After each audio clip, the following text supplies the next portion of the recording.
SPR Informa. Tus causas son noticias. SPR Informa. SPR Informa. 14 horas en punto del 25 de mayo de 2023 y estas son las noticias en SPR Informa. Hay que democratizar el poder judicial, dice López Obrador.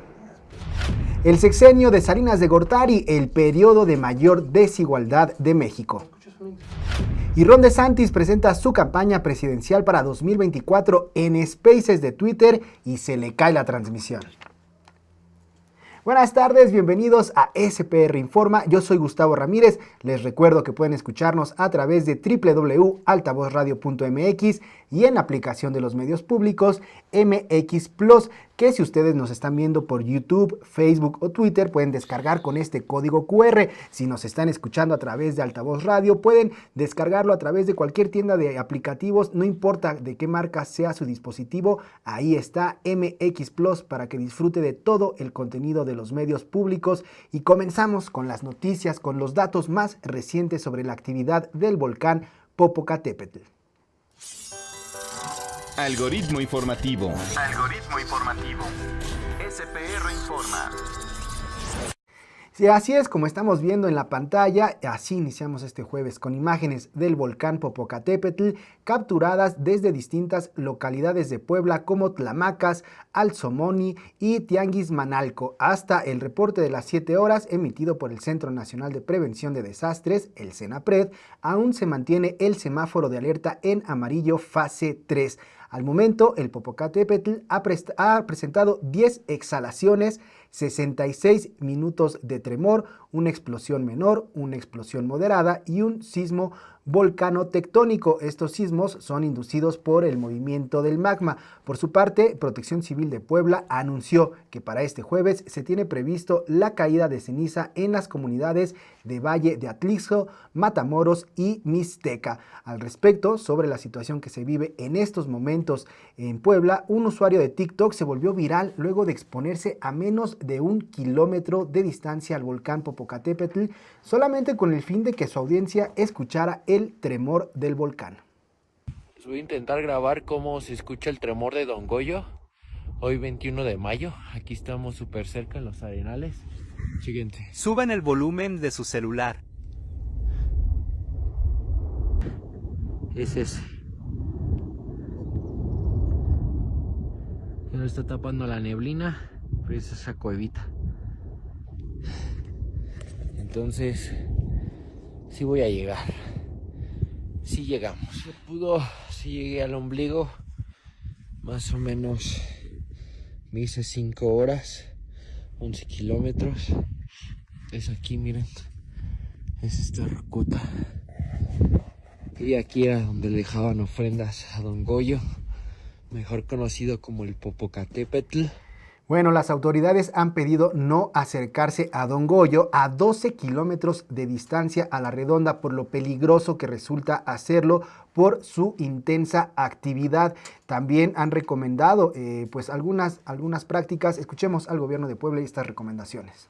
Subir al Popocatépetl es un riesgo para ti y otras personas. Respeta el perímetro de seguridad de 12 kilómetros alrededor del cráter. Las explosiones arrojan fragmentos incandescentes como rocas con temperaturas mayores a 1000 grados y emanaciones de gases tóxicos. No promuevas un mal ejemplo ni noticias falsas. Sé responsable. El semáforo de alerta volcánica se encuentra en amarillo fase 3. Gobierno de Puebla.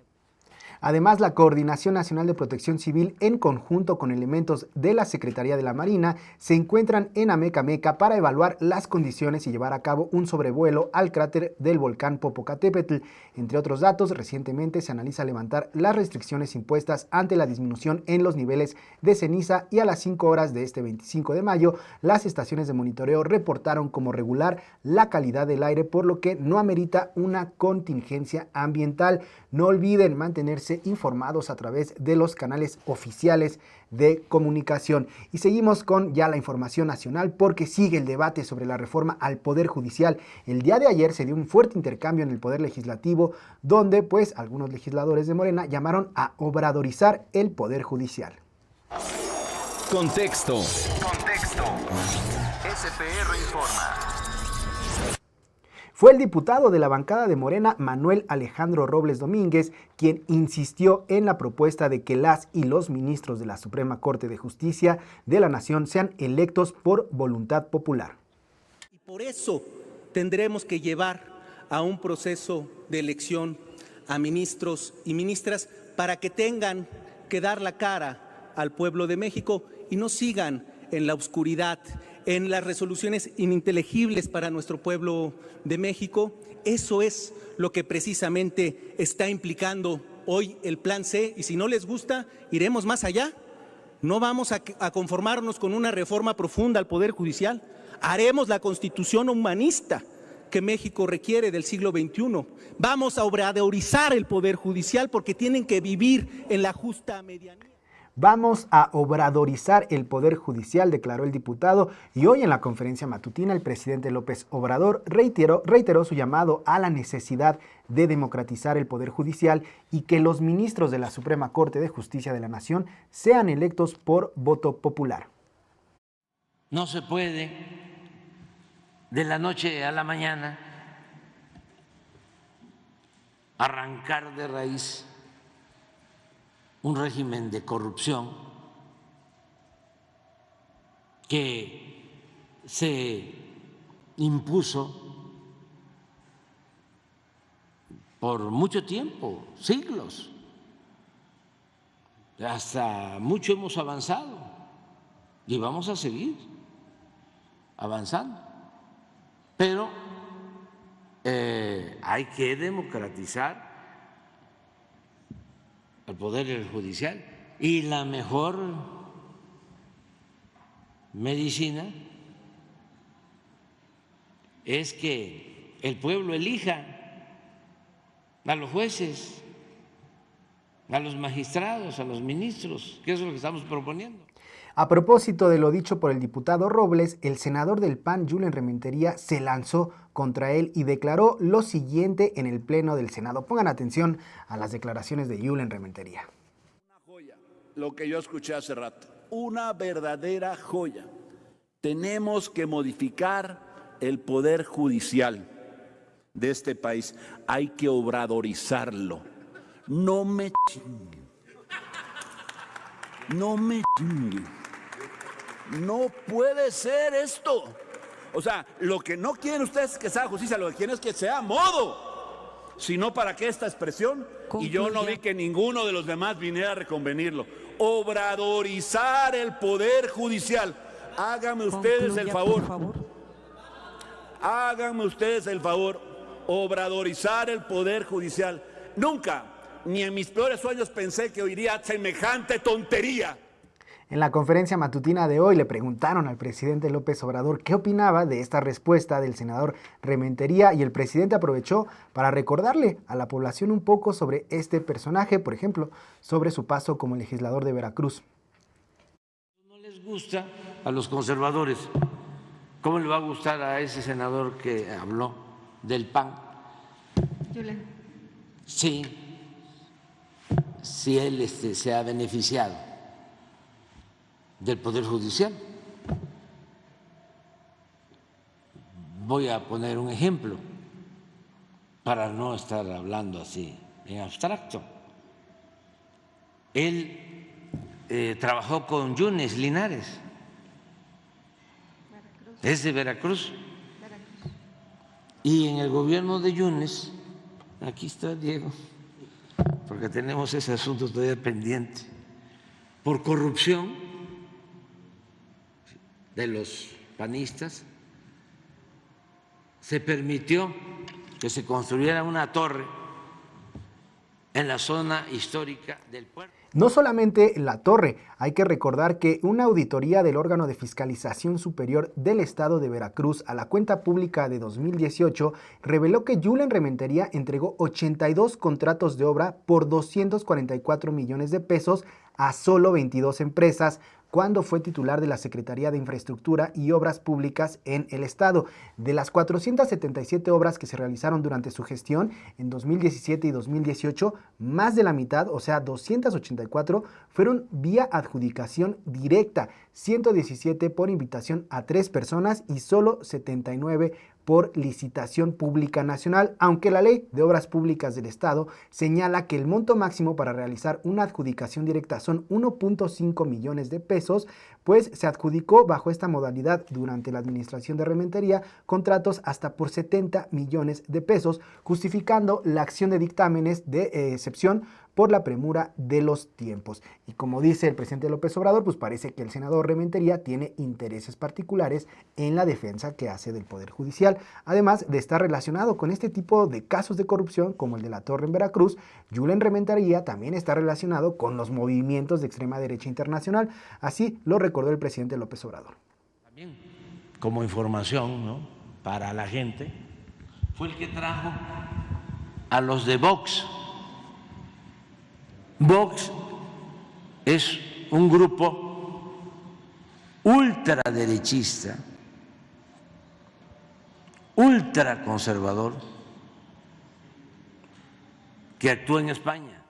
Para quienes no recuerdan qué es Vox, es el partido de ultraderecha que hizo un gran escándalo en 2019 cuando se negó rotundamente a que España pidiera perdón por los crímenes que perpetró en la conquista. Hay algunos tweets que recordemos, por ejemplo este del 26 de marzo de 2019 que decía: López Obrador, México y toda América deberían agradecer a los españoles que llevaran la civilización y pusieran fin al reinado del terror y barbarie al que estaban sometidos. Nada más que decir, España dejó una nueva España como un territorio rico y próspero. No es broma, así hay una cantidad de gente enorme que piensa. Otro de estos tweets es en el que fue directo contra López Obrador.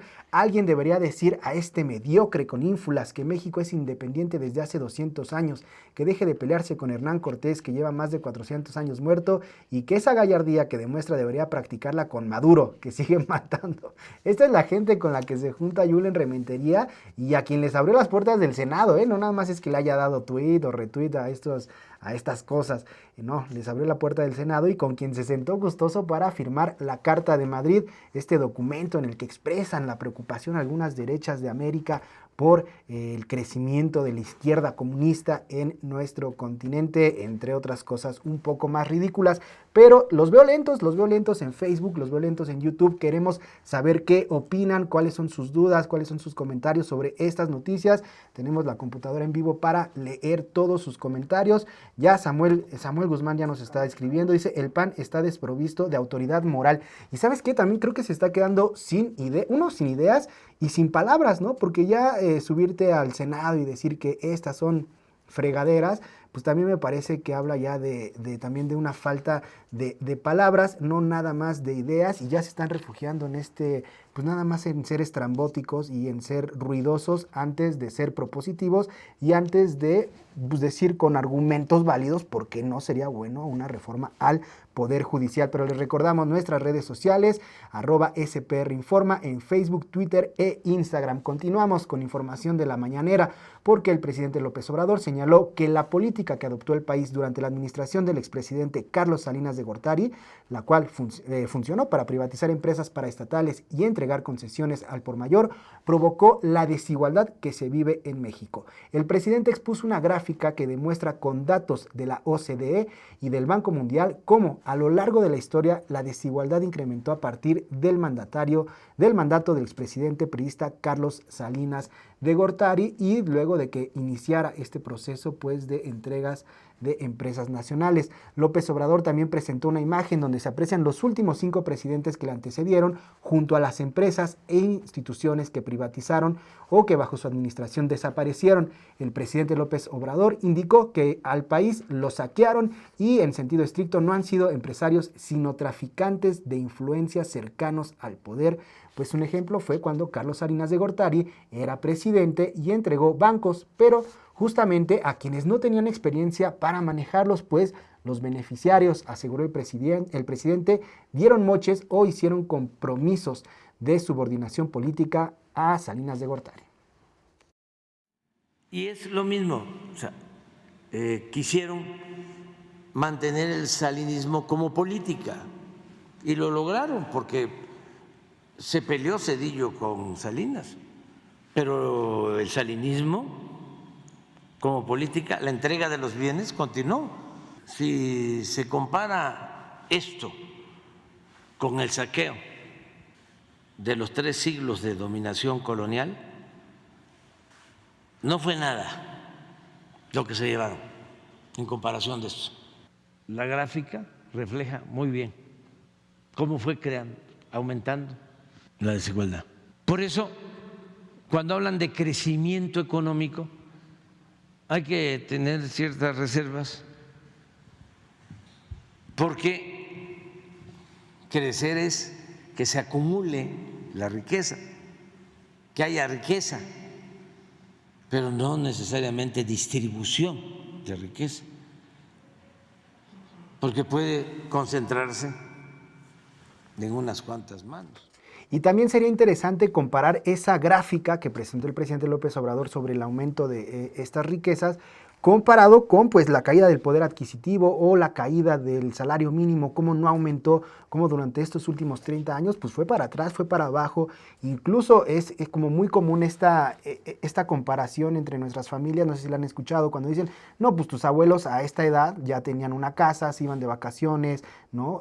A pesar de que nada más trabajaba el abuelo y tenía, no sé, 3, 4 hijos, y cómo ese poder adquisitivo durante los últimos 30 años fue completamente contrario. Yo creo que lo pueden también haber visto en sus casas, ¿no? Como a pesar de que trabajaban sus 2 papás, pues no alcanzaba para comprar casa, no alcanzaba para irse de vacaciones cada año, precisamente por este tipo de política económica en la que solamente se benefició a unos muy pocos de México mientras se iba deteriorando la economía nacional. Por último, el mandatario precisó que en la actualidad no existe una dirección gubernamental en contra de los empresarios ni la iniciativa privada, sino todo lo contrario, ya que según la política salinista pretendía rescatar a los de abajo, pero con iniciativas que priorizaban a los de arriba, una tendencia que se extendió durante los sexenios que le siguieron, por lo que ahora la intención es rescatar a los de abajo y no a los de arriba. Y también hablando de un poco de la desigualdad, es que de acuerdo con el Instituto Nacional de las Mujeres, el INMujeres, en México existen 17 millones de personas sin ingresos y de estas el 80.6% son mujeres. Esta situación sin duda pues complica no nada más la movilidad de las mujeres, sino toda su vida. De acuerdo con esta encuesta nacional de ocupación y empleo ENOE, realizada por el Instituto Nacional de Estadística y Geografía, de 2018 a 2022, la participación laboral de las mujeres tuvo un aumento del 42.7 al 43.6%. Sin embargo, el punto más alto fue 2020 con el 45.1% de participación. Y cabe señalar que las mujeres le dedican más tiempo a actividades de trabajo doméstico y de cuidados a otros integrantes del mismo hogar en comparación con los hombres, siendo estas de las ocupaciones que menos reciben un pago por realizarlo.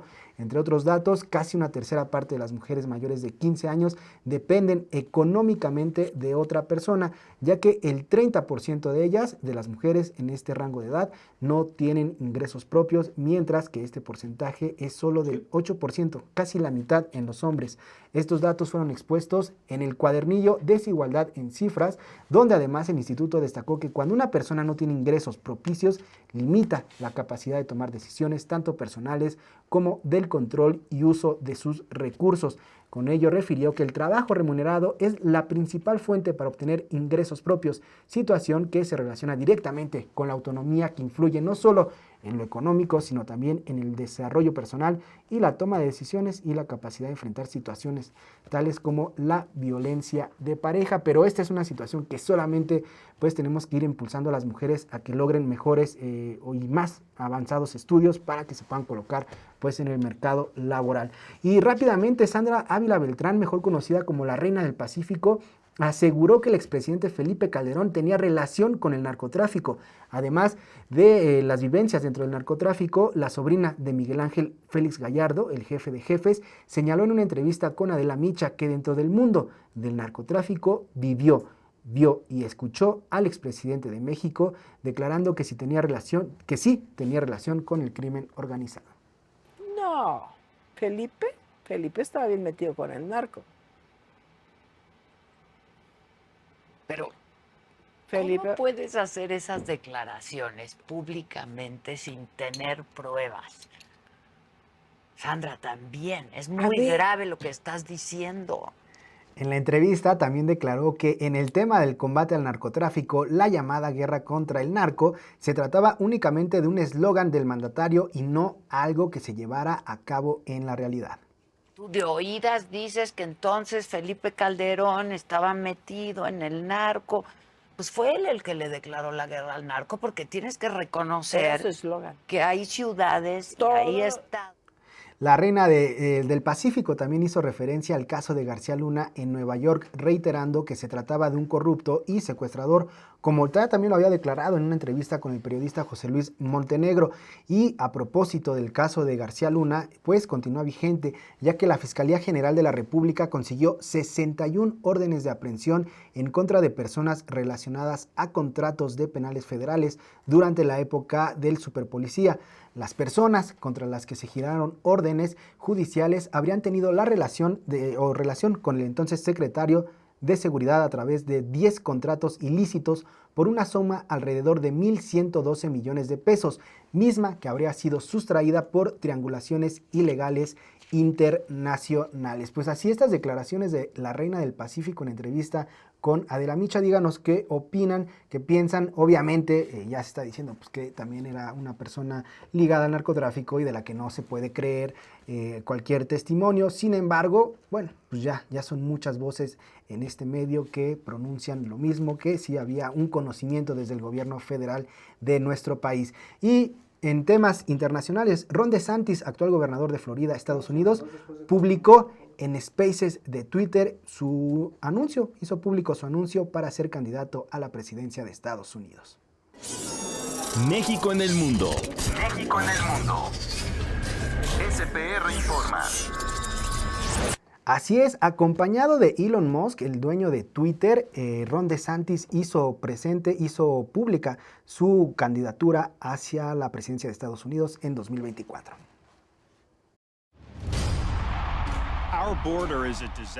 Nuestra frontera es un desastre. El crimen tiene infestadas a nuestras ciudades. El gobierno federal hace difícil a las familias rendir el dinero y el presidente titubea. Pero la decadencia es una elección. El éxito es alcanzable y vale la pena luchar por la libertad. Enderezar el barco requiere restaurar la cordura en nuestra sociedad, la normalidad en nuestras comunidades y la integridad en nuestras instituciones. La verdad debe ser nuestro fundamento, y el sentido común no puede seguir siendo una virtud poco común. En Florida, probamos que se puede lograr. Escogimos los hechos sobre el miedo, educación sobre adoctrinación, y la ley y el orden sobre los disturbios y desorden. Mantuvimos la línea cuando la libertad estaba en la balanza. Mostramos que podemos y debemos revitalizar América. Necesitamos el coraje para liderar y la fuerza para ganar. Soy Ron DeSantis y estoy postulándome para presidente, para liderar nuestro gran regreso americano. Como pudimos escuchar, dos de las críticas importantes que hace el gobernador son al gobierno actual de Joe Biden por abrir las fronteras del país, permitiendo la entrada de millones de extranjeros de manera ilegal, ya ahí es exagerada la cifra, y la entrada de drogas como el fentanilo. Y DeSantis se enfrentará por la candidatura de los republicanos contra el polémico expresidente estadounidense Donald Trump, quien ha mostrado su intención de buscar otro mandato. Y lo curioso de esta presentación en Spaces de Twitter es que muchos de los usuarios que querían seguirla en vivo avisaron o notificaron que se había caído en varias ocasiones esta transmisión en Twitter, y Elon Musk aseguró que era por la cantidad de gente que se había querido conectar, que tumbaron esta transmisión. Pero nosotros cuando intentamos entrar en SPR Informa había 400,000, o sea, tampoco nada que saturara un servidor. Habla también de los problemas que está enfrentando Twitter, y también sobre esta desinformación sobre la migración en Estados Unidos. Tenemos Infodemia, ya sabemos que Infodemia no descansa y por tanto pues a mi pajarito no lo dejan descansar, y hoy no pudo acompañarnos, pero nos mandó estos desmentidos para que recuerden que se los contó un pajarito. Me lo contó un pajarito. Me lo contó un pajarito. SPR informa. Así es, porque ante la eliminación del título 42 en los Estados Unidos el pasado 12 de mayo, el estado de Florida aprobó 2 días antes una ley migratoria, la cual, cabe aclarar, aún no entra en vigor, sino hasta el 1 de julio, pero que ya está provocando infodemia. Por ejemplo, es falso este video de gente saliendo de Florida por la nueva ley antimigrante. Este video, que circula en redes sociales, corresponde a una multitud de personas que se encuentran en la estación de trenes Penn Station en Nueva York, Estados Unidos, y no en Florida. Pero bueno, así se las juegan. También son falsas las fotografías de migrantes viajando a sus trabajos en Florida, Estados Unidos, debido a la nueva ley migrante.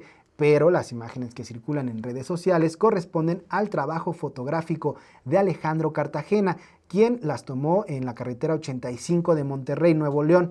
Otra vez, no es Florida. Y es falso también el video de integrantes abandonando Florida, de migrantes abandonando Florida tras la aprobación de la nueva ley migratoria. El video original corresponde a la evacuación de personas en el sur de Florida a causa del huracán Irma en septiembre de 2017. Ahí estos desmentidos, y se van a venir más noticias falsas de este tipo conforme avance el proceso electoral en Estados Unidos. Y lo dijo el presidente López Obrador en la mañana, no me equivoqué, Ron DeSantis iba a ocupar la migración y el fentanilo como plataforma para su campaña de 2024. Y bueno, así lo dejó ver ayer en estos spaces que fallaron en Twitter. Muchas gracias a toda la gente que nos escuchó, muchas gracias a toda la gente que hizo posible este programa, a la gente en producción, a la gente en cámaras, a la gente en redacción, a ustedes por escucharnos. Les recuerdo también las redes sociales de Infodemia para que no pierdan de vista el trabajo de Giovanni Pajarito, Infodemia MX, y la página web también www.infodemia.mx. Y recuerden, yo soy Gustavo Ramírez, nos escuchamos, nos vemos mañana en SPR Informa, donde tus causas son noticia. SPR Informa. Tus causas son noticias. SPR Informa. SPR Informa. Esta es una producción de Altavoz Radio y SPR Informa.